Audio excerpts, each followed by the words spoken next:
कल्पवास के क्षेत्र में हर व्यक्ति ने अपने अपने भगवान, अपने अपने आराध्य देव, अपने अपने इष्ट देव को स्थापित कर रखा है अपने छोटे से मंदिर में। हर व्यक्ति का मंदिर अलग है उनके आराध्य के साथ। किसी ने अपने गुरु को स्थापित कर रखा है, किसी ने भगवान पंचदेव को स्थापित कर रखा है, और किसी साध्वी महिला ने विधवा होने के बाद अपने पति को ही भगवान स्वरूप में, भगवान के बगल में, भगवान के विग्रह के बगल में बैठा रखा है। चलिए हम दिखाते हैं इस क्षेत्र में स्थापित छोटे बड़े अनेक मंदिर।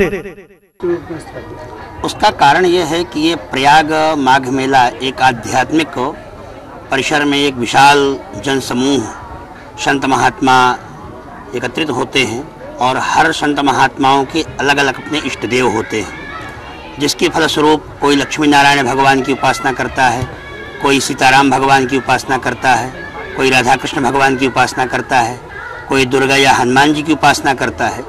तो सभी जो उपासक हैं अपने उपास्य देव की प्रतिमाएं विभिन्न स्वरूपों में इस माघ मेला क्षेत्र में अलग अलग स्थितियों में अपने अपने शिविरों में मंदिरों में स्थापित करते हैं, और वह श्री विग्रह के रूप में स्थापित करके उनका पूजन पाठ अर्चन वंदन इत्यादि करके अपसाध्य के सन्निकट पहुंचने की अपना साधना करते हैं। कितने मंदिर स्थापित होंगे? क्या सबसे ज़्यादा मंदिर है इस समय यहाँ?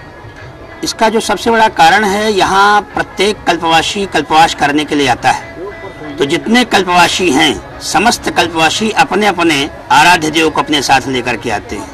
वर्तमान में लगभग 1.5 लाख यहाँ कल्पवासी कल्पवास कर रहे हैं। तो ये आप मान के चलें कि 1.5 लाख यहाँ पर श्री विग्रह विराजमान है विभिन्न रूपों में। इसके अलावा जो मठ मंदिर आश्रम ये धार्मिक संस्थाएं जो यहाँ स्थापित की गई हैं, उन सबों के विशाल बड़े रूप में मंदिर हैं या गुरुदेवों की मूर्तियां हैं, और उनका वो पूजन अर्चन बंदन करते हैं। अच्छा महाराज जी, क्या हमने देखा कुछ लोग अपने गुरुओं की भी प्रतिमा भगवान के स्वरूप लगाए हैं, कुछ विधवाओं ने भी अपने पति को के चित्र भगवान स्वरूप लगाए हैं। उसका सबसे बड़ा कारण यह है, गुरु ब्रह्मा गुरु विष्णु गुरुदेव महेश्वर गुरु साक्षात परब्रह्म तस्मै श्री गुरुवे नमः। गुरु जो होता है पथ प्रदर्शक होता है, मार्गदृष्टा होता है। ऐसी स्थिति में स्वाभाविक है अपने गुरुदेव का पूजन करके और उसके पश्चात फिर अपने इष्ट तक पहुंचा जा सकता है। तो प्रथम तो पूजन गुरुदेव का होना ही चाहिए, और लोग करते ही हैं, करना भी चाहिए, आवश्यक है, क्योंकि गुरु ही एक ऐसा माध्यम है जो परमात्मा से जोड़ सकता है। कुछ महिलाओं ने भी अपने हाँ, महिलाओं की जहाँ तक बात है, पति परमेश्वर के समान ऐसा धर्मशास्त्रों में संकेत किया है, महापुरुषों ने बताया है।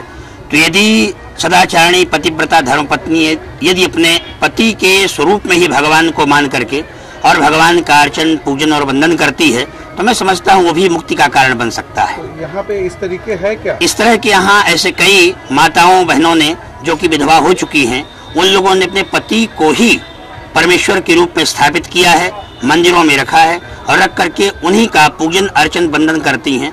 मैंने तो इतना तक देखा है कि जो त्रिवेणी में स्नान करने के लिए कुछ माताएं जाती हैं, अपने पतियों के चित्रों को लेकर के जाती हैं, और अपने दाहिने भाग में रख करके उनको साथ में लेकर के गोता लगाती हैं। और एक माता जी से मैंने पूछा भी कि माता जी आप ऐसा क्यों करती हो, तो उन्होंने कहा कि मैं ये मानती हूँ कि मेरे पति की जो आत्मा है वह अजर और अमर है, उनका पंचभौतिक शरीर नहीं है, लेकिन मेरा संबंध आत्मा से है, और ऐसी स्थिति में आत्मा उनकी मेरे साथ रहती है। तो मैं उनके साथ कल्पवास भी कर रही हूँ, साधना भी कर रही हूँ, अनुष्ठान कर रही हूँ, और गंगा स्नान कर रही हूँ। क्या नाम है महाराज जी? मुझे डॉक्टर रामेश्वर प्रपन्नाचार्य शास्त्री कहते हैं। मैं स्त्री देवराहा सेवाश्रम का प्रबंधक संचालक हूँ। क्या हर टेंट में मंदिर है, और क्या इतने मंदिर कहीं स्थापित होते हैं?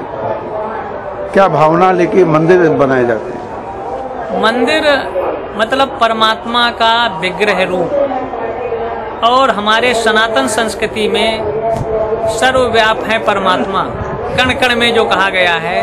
तो इसलिए अगर इसको कहीं दृष्टिगोचर देखना है विश्व में, तो स्थल हमारे यहाँ कुंभ या मेले होते हैं, माघ मेले। और माघ मेले में अगर देखना है तो विश्व में सर्वाधिक मंदिरों वाला शहर, धार्मिक शहर और केवल एक डुबकी लगाने के लिए अगर विश्व में कहीं लोग जाते हैं तो भारत में, और भारत में तीर्थों का राजा सम्राट के रूप में तीर्थराज प्रयाग है, जिनके हर टंटों में कहीं शालिग्राम है, कहीं वेणी माधव हैं, कहीं हनुमान जी महाराज हैं, कहीं शिव जी हैं, कहीं आदिशक्ति है, कहीं गायत्री।